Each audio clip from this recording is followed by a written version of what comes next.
திராவிட முன்னேற்ற கழகம் பயப்படுகிறது, இதை பற்றி பேசக்கூடாது என்று நினைக்கிறது. பேசும் பொழுது திமுகவிற்கும் கள்ளச்சாராயத்துக்கும் இருக்கக்கூடிய தொடர்பு வெளியே வந்துவிடும் என அஞ்சுகிறது. கள்ளச்சாராயத்தால் திமுக அரசு நடத்தியிருக்கக்கூடிய கொலை என்று சொல்ல வேண்டும். இது திமுக அரசு நடத்தி இருக்கக்கூடிய கொலை. சத்தியம் தானுங்க. உங்களுக்கு தெரியாம நீங்க உங்க தொகுதியில சாராயம் காய்ச்சுனா நீ எதுக்கு மேலே வருக? எதுக்கு இருக்க?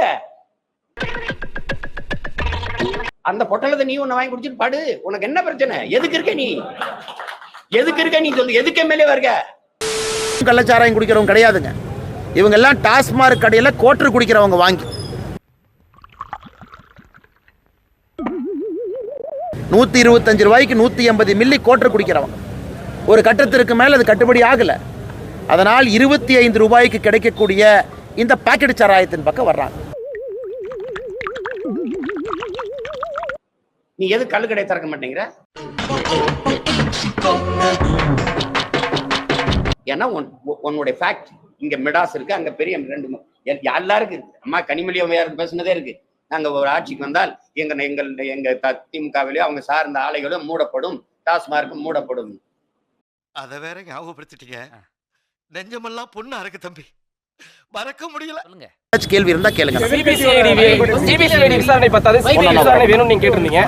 எனக்கு சிபிசிஐடி என்கொயரி என்ன பண்ணுனே? போய் 2 பானையை உடைப்பாங்க, 2 குண்டா உடைப்பாங்க, ஒரு 100 லிட்டர் மெத்தனால பிடிச்சிட்டு வருவாங்க, ஒரு 2 குண்டாவை கொண்டு வந்து குண்டா ஆக்ட் சட்டத்தை போட்டம்பாங்க. கல்வராயன் மலையில் 2 நாட்களில் 1864 லிட்டர் கள்ளச்சாராயம் பறிமுதல் செய்யப்பட்டுள்ளது. எங்களுடைய இது என்பது திராவிட முன்னேற்ற கழகத்தினுடைய தலைவர்களுக்கும் கள்ளச்சாராயம் காய்ச்சுவர்களுக்கும் இருக்கக்கூடிய தொடர்பை வெளியே கொண்டு வரும். ஏன் கத்துற? நீயே காட்டி கொடுத்து ஊரை கூட்டிடுவோம் போல இருக்கு.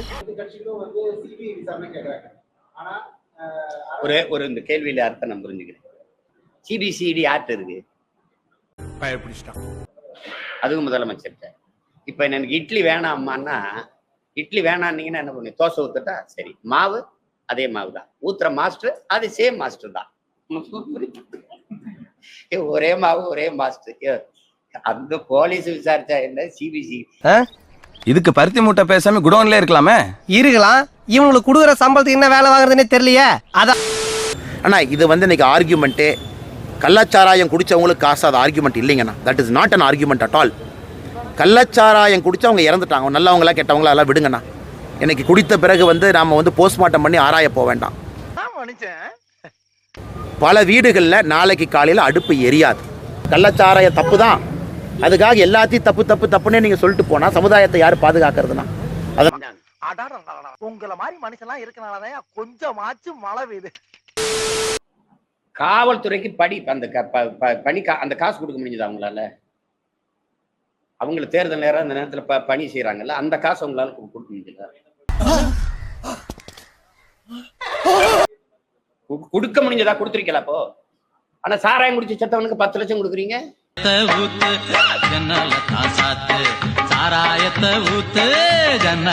இது அரசு கிடையாது, தரிசு. இவங்க குடி கெடுக்கிறவர்கள், தாலி அறுப்பவர்கள். இவர்களை போய் வச்சுக்கிட்டு நீங்க என்ன பேசிட்டு இருக்கீங்க? நீ மனசாரியம். ஒரு ராணுவ வீரன் செத்து வந்தான், அவனுக்கு 1 கோடி கொடுத்தாங்க அப்படின்னா சரி, என் விவசாயி செத்துட்டான், உலகத்துக்கு சோறு போடுற உழவர் குடி, அவன் செத்துட்டான், சரி விவசாயி அவனுக்கு ஒரு 10 லட்சம் கொடுப்பான், குடும்பம் இருக்கு. என் செம்மரக்கட்டையை வெட்டணும் போன கூலிக்குத்தான் பண்ண, வயிற்று பசிக்கு. என் மீனவ சொந்தங்கள் சுடுவான்னு தெரியுது, போறேன், ஏன் போறேன்? படகை பறிச்சு பசி, குடும்பத்தை காப்பாற்றணும். அவன் செத்து போனான், அவனுக்கு ஏதாவது நிவாரணம் கொடுத்துட்டா கூட போதும். சாராயம் குடிச்சு சாகிறவனுக்கு போய் சட்டப்படி தவறு, அந்த தவறை செய்யறவனுக்கு நீ சட்டப்படி நிவாரண தொகை, ஊக்கத்தொகை கொடுக்குற, சட்டப்படி கொடுக்குற, அரசு கொடுத்து ஊக்கப்படுத்துது.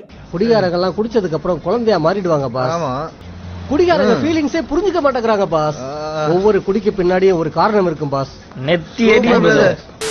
இங்க வா, டாஸ்மார்க் அது ஒண்ணும் கிடையாது. சாராயம் 10 lakhs உடனே கிரெடிட் ஆயிருமாடாங்கண்ணா. இன்சூரன்ஸ்லாம் என்னங்க, அதெல்லாம் மாசம் மாசம் நம்ம கட்டிட்டு செத்ததுக்கு அப்புறம் தருவாங்க. இது இமிடியேட்டா கிரெடிட் ஆயிரும் 10 lakhsங்கிறான். 24 ஹவர்ஸ்ல உங்களுக்கு கிளைம் பண்ணிடுவோம் சார். 24 மணி நேரத்துல கிளைம் பண்ணிடுவீங்க? ஆமா சார், 24 மணி நேரத்துக்கு ஒரு நிமிஷம் அதிகமானா கூட எங்க நீங்க கேஸ் போடலாம் சார். ஐயா ஸ்டாலின் சிறார் பாருங்க, எனக்கு ரொம்ப வேதனையா இருக்கு, எனக்கு தூக்கமே வரல அப்படின்னு. ஒண்ணும் இல்லைங்க, அந்த பொட்டலத்துல போடுங்க, நல்லா நிம்மதியா தூங்கலாங்க, ஒரு பிரச்சனையும் கிடையாது. விக்கிரவண்டி தெரியலீங்கண்ணா. இந்த மோசமான ஆட்சியே 40 வந்திருக்குது.